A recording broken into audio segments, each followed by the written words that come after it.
What's up, everybody? Brett Okamoto from ESPN. I'm really looking forward to having a conversation with this man. He is UFC welterweight champion Kamaru Usman, who was in Las Vegas on Friday to fly to Fight Island. Didn't fly to Fight Island for a little while. His fight against Gilbert Burns was canceled, but now we got a new opponent. He will be fighting Jorge Masvidal at UFC 251 in a matter of God. What are we 5 days away now from the UFC 251 main event? Kamaru, how are you feeling with everything that's going on in the last 48 hours? Man, well, let's really touch on the sequence of events. I was here on Thursday in Las Vegas, Thursday. quarantine Thursday to Friday. We were supposed to take off on Friday. We found out it's a positive test. All right, no fight.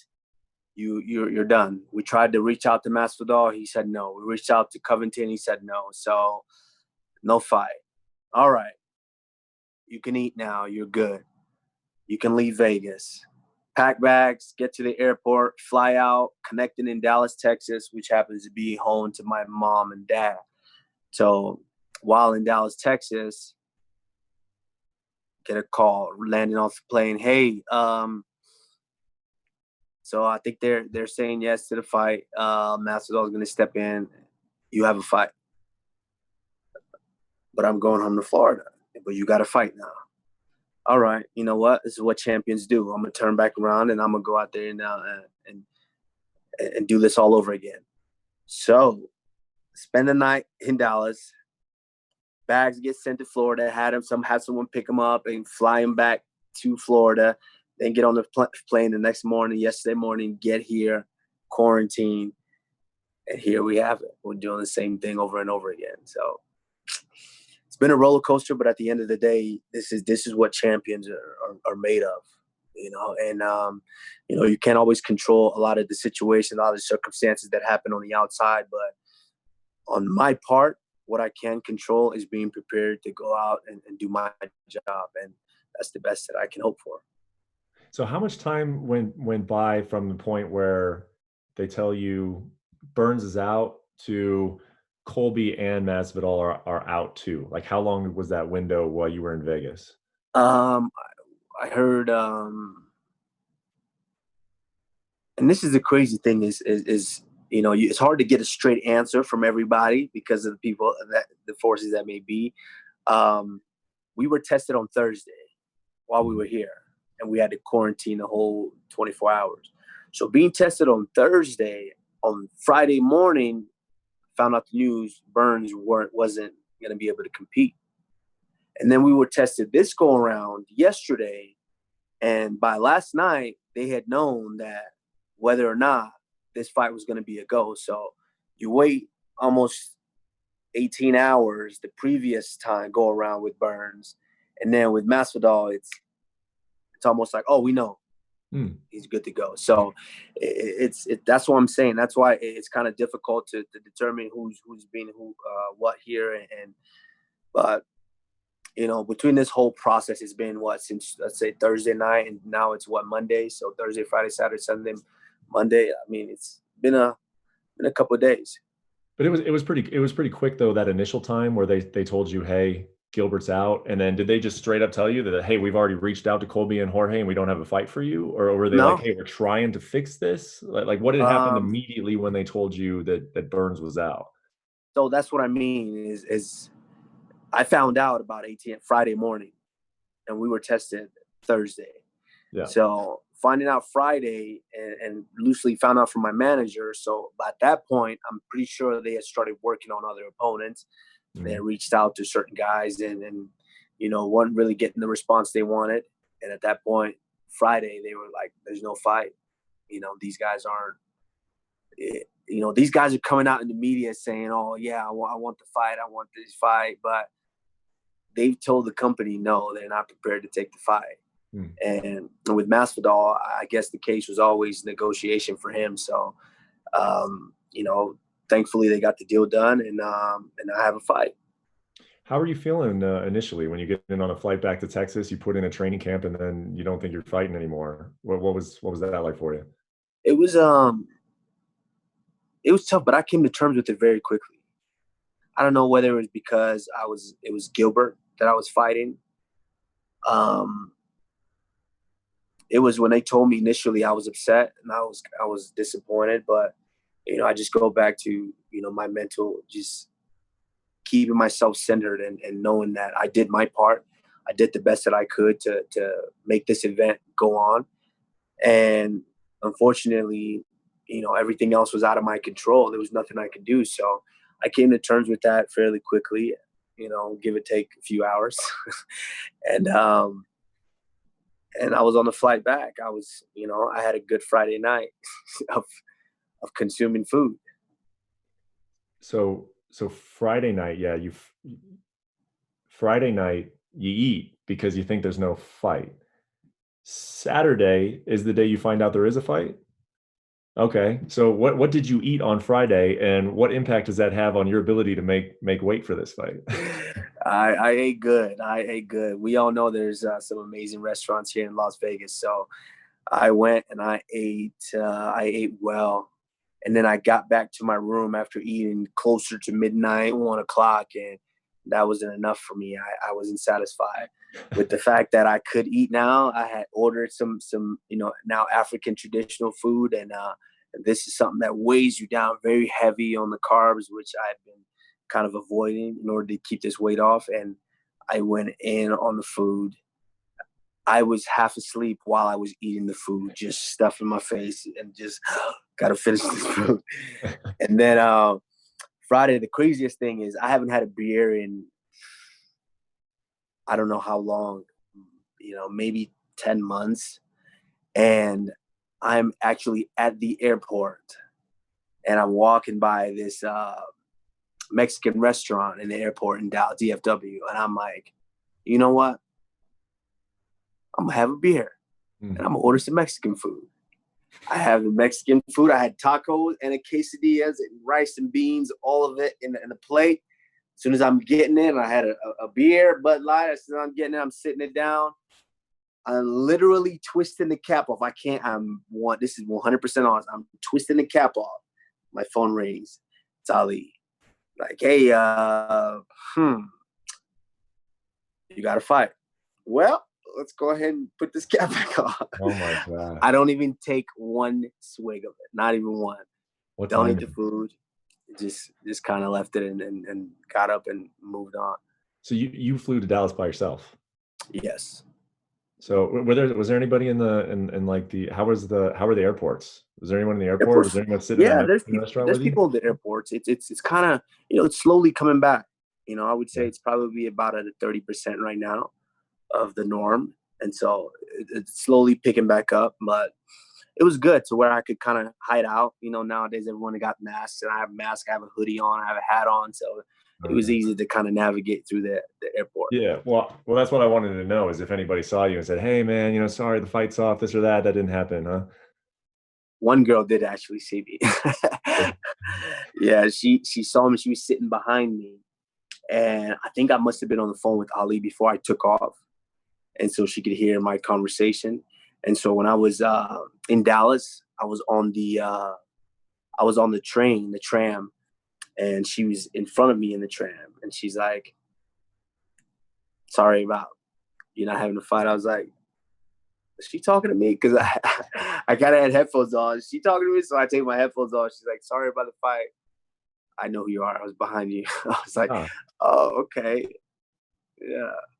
But besides that, I had a hat on. And the face mask really helped as far as being incognito. They help a lot. Yeah. So you're sitting there in a Mexican restaurant and you get a call that Jorge Masvidal has agreed to take this fight. I mean, what goes through your mind?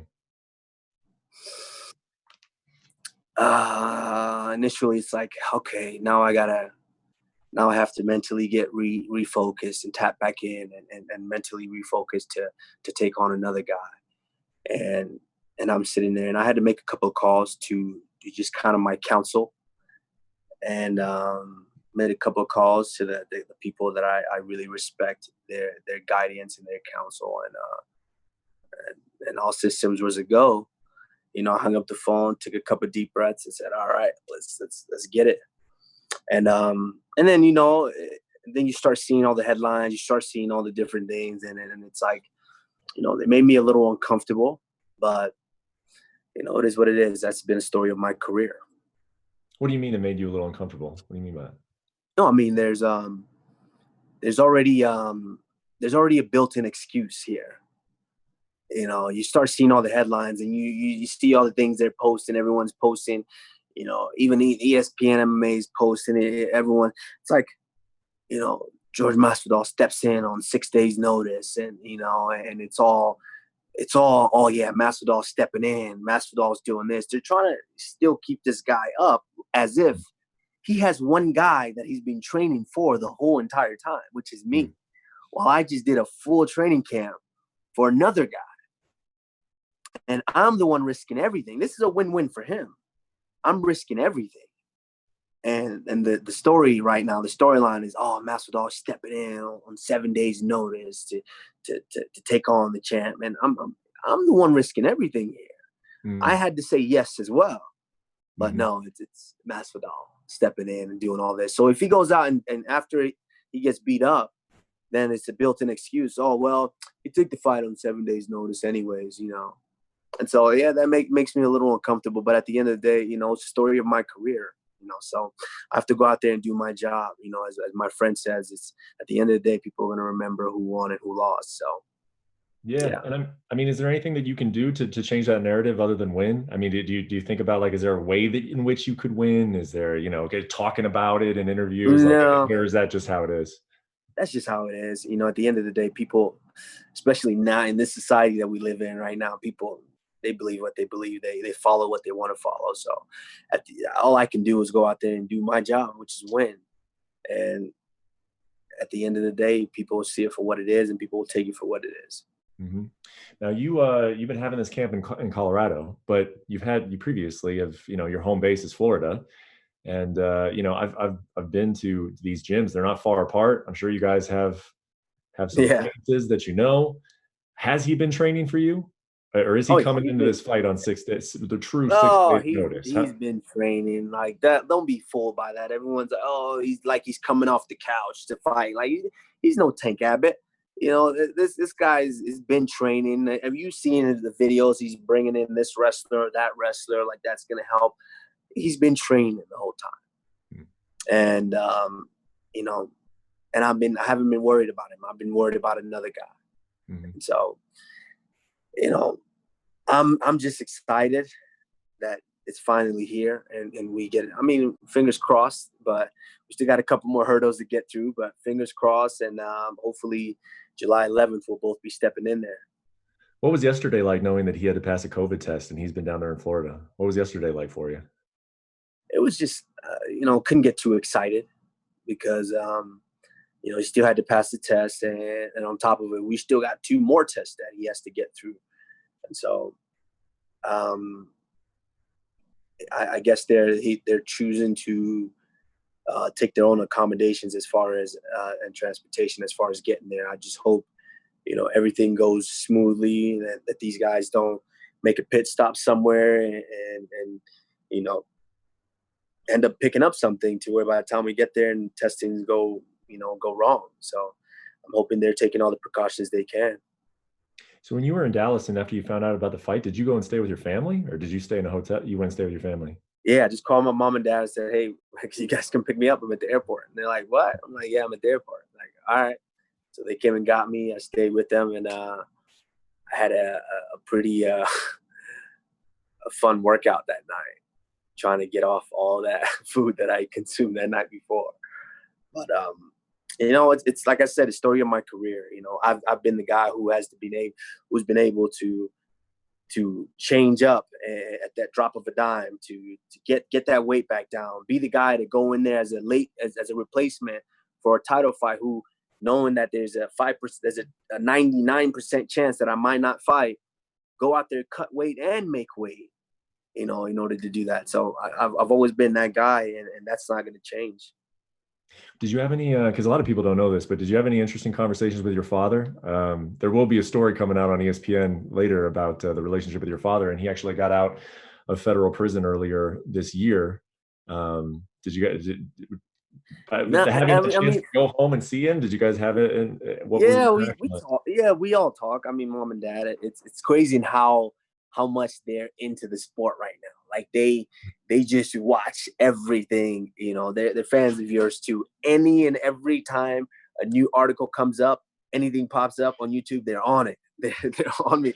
Yeah, this one just came out 20 minutes ago. I'm like, I don't even care about it. I don't even know anything about any of that.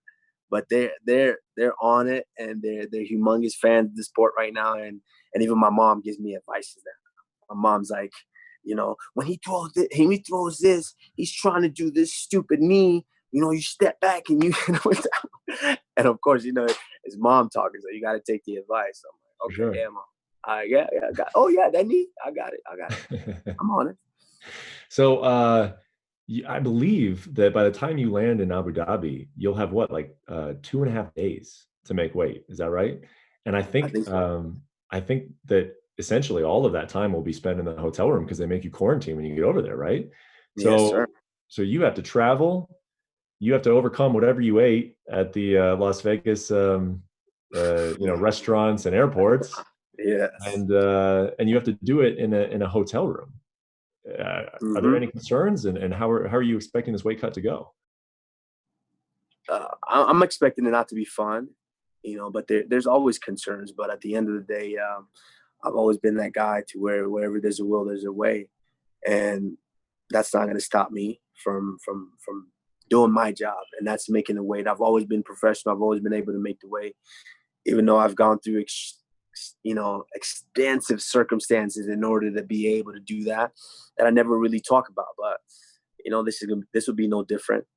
Um, Sunday, I'm just sitting here with my belt and then basically having a conversation with you and not even remembering all of the crap that I just went through the last 7 days in order to get to that point. Yeah. Yeah. Few more questions for you.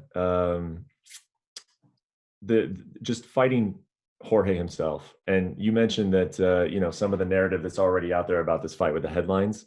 You've kind of piled onto that because I mean you've said in the past that this guy ain't very good. I mean he's not the guy that the media props him up to be, and now like you mentioned he is coming in on 6 days notice. If he beats you, whether you think that narrative is true or not, he did beat you on 6 days notice. Is this the most pressure you've ever felt going into a fight because of those reasons? Oh man, this. I mean, pressure is pressure. You know, it doesn't matter where it comes from. And pressure is pressure. You get that same feeling. I mean, look at the Covington fight. Nobody wants to lose to that guy. You know, think of the pressure that was leading up to that fight. You know, think of the pressures that are leading up to your first big title fight against the great Tyron Woodley. Yeah. You know, think of the pressures of going into a fight against the most dangerous submission specialist we've ever seen in the UFC. So pressure is pressure. There's always pressure. It's just how you deal with it. And like I said, on Sunday, I won't even remember any of that. Then I start thinking back, like, what happened? What? I don't even remember all the pressures or all the things that I had to do in order to get to that point. So pressure is just how I'm able to deal with it and overcome. That's going to be the telling point. One thing Jorge has said over the last 24 hours is that he said, if I run into him in the hallway, I can't say that I won't break his face. That's how he characterizes his feelings towards you. And you guys have had some back and forth, but as of this moment, knowing that you're about to fly to Abu Dhabi to fight the guy, what are your feelings towards Jorge Masvidal? I'm going to be honest, be dead honest. You think if Jorge saw me in a hallway, you think he was going to break my face? Well, I will say that I think he added that he would not because he wouldn't get paid to do it, but that he would want to, right? Okay, yeah. If we saw in the hallway, I guarantee you, he would look down or look away and walk by. Same I would do. I would just walk by. One, because we both know there's a lot of money at stake here that we both need to make. There's a lot of money. And two, because like he has this narrative and everyone thinks that he's this gangster, or he's this tough guy. You know, like we all know he's a fighter. He's gonna fight. He's put in a certain situation. Of course, he's gonna fight back. But he's not this animal that everybody thinks he is. You know, he's a regular freaking guy. You know that if he saw me, he would walk by. I would walk by. Now, if we started exchanging words, situation got out of hand. Of course, we would both be put in a situation where we would scrap. But don't let this guy fool you thinking that he would just run up and attack me. He ran up on me at Radio Row. You saw that. I was by myself, dolo, just me. He came with his camera crews. He came with him, his cousin, his brother. He brought another dude with him. Like, he brought several people. If you had a problem with somebody and you really wanted to do something at first sight, it's on site. You make it happen. You get it popping, but he didn't do that. So it is what it is, man. I'm at this point, just similar to the Covington fight, I'm just tired of talking about it. I just want to get in there and compete. Yeah. Well, all right, let's leave it with this then. Here's what he said. He was asked for a prediction on the fight. Okay. Here's what he said. His body grasping for air as I raise my hands over him, baptizing him for the world to see. So you tell us, what are we going to see on Saturday at UFC 251? All I'm going to say is I'm going to bless him with these hands in any way possible. Whether he's on his back, I will bless him with these fists. Whether he's standing up, I will bless him with these fists. And so it's up to him how he's able to handle that. Whether he lets me bless him quickly in the first round and there's no more suffering, or he could take it like Covington and I'll bless him for 24 minutes until I get him out of it. One last question for you, Kamaru, then we'll let you go. Which will be more satisfying, Colby Covington or Jorge Masvidal? That's a tough one. That's a tough one. I think I would say Jorge Masvidal. I think right now in the world, he's the biggest, baddest challenge for me to have. Like, I don't dismiss him at all. I know this guy's tough. I know this is going to be if he's smart, he came out prepared for a dogfight. So I don't dismiss him at all. This is going to be the biggest, baddest dude that I've fought till date. And so, yes, of course, I would say being able to overcome this would be the most satisfying. Kamaru, thank you so much for the time, man. I'm happy that we're still going to see you on Fight Island at UFC 251. I'm sure you're looking forward to getting over there, man. Good luck with the weight cut and best of luck in the fight. Thank you. Thanks, Brett. ESPN on YouTube. For live streaming sports and premium content, subscribe to ESPN Plus.